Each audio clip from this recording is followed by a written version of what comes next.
Okay, this is October 17th, and I'm at Doug Court's house, and he has a tomato that he'd like to weigh, and I'll let him take over the description of what he's got here. Here's a very late tomato that I've grown primarily with organic fertilizer, and I'm here today with my good friend Bob McKenzie, holder of the green jacket, and we're hoping that this tomato meets all the requirements for the GVGO competition, and we will get to the genetics later. But this tomato had a wonderful growing experience this year. It developed a double stem, which Bob and I have been looking at, and we figured it's similar to some of the giant pumpkins, how the stem just splits, therefore creating this appearance of a double stem. The Mega Bloom was absolutely incredible.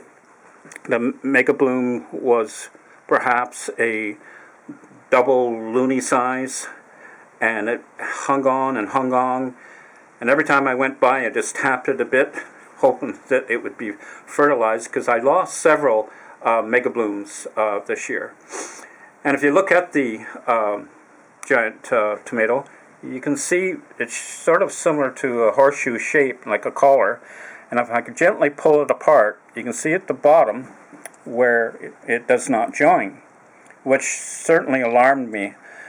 However, it grew so tightly to the bottom of the plant, I could not tell if it was two separate tomatoes. And I had restless nights trying to figure if this was even going to be a competitive tomato. Talking to several of the growers, we concluded that the only way to find out is to pick it. Now, when we did look at it and observed it, Bob and I here today, you can see where all the ovaries are and all the multi-heads of the tomato, indicating clearly that it's all joined onto one side. And it's very clear that it is a complete tomato in that sense. And then we come back again to what I call a collar or a joint. You can see the air in there. If that only had filled in the middle, it had been interesting. Perhaps it filled in the middle wouldn't have had this large size. I don't know.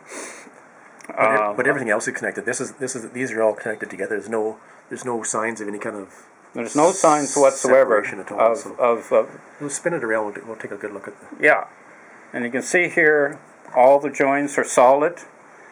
And talking to my fellow growers, that was of major concern, that they were all well joined. Yeah.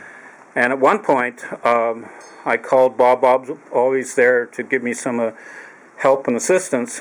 At one point, I decided I wasn't even going to show this tomato. And at the last minute, Bob's coming over, then he's not coming over, and I'm not bothering him. And then I wake up in the middle of the night, I'm calling Bob, and we're going to try and do something here. Yeah, it looks like a good tomato to me. Yeah, I hope it is, Bob. Let's weigh it and see. Make a difference in the competition. So let's just clear the scale here. This has been picked now for, I think, 2 days, Bob? Yeah, I think so, I think it's 2 days we've had it picked. So let's see what we get here on the scale.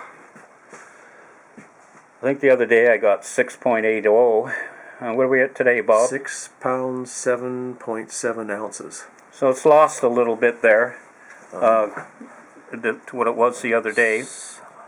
But nevertheless, it's a good tomato. I wish I could grow them like that every year. Yeah. Looks like that's 6.48 pounds. 6.48 pounds. Yeah. So I think that's a good job, Doug.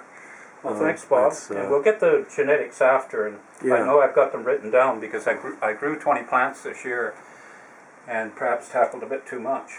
Yeah. Thanks again, Bob. Okay. Thank you.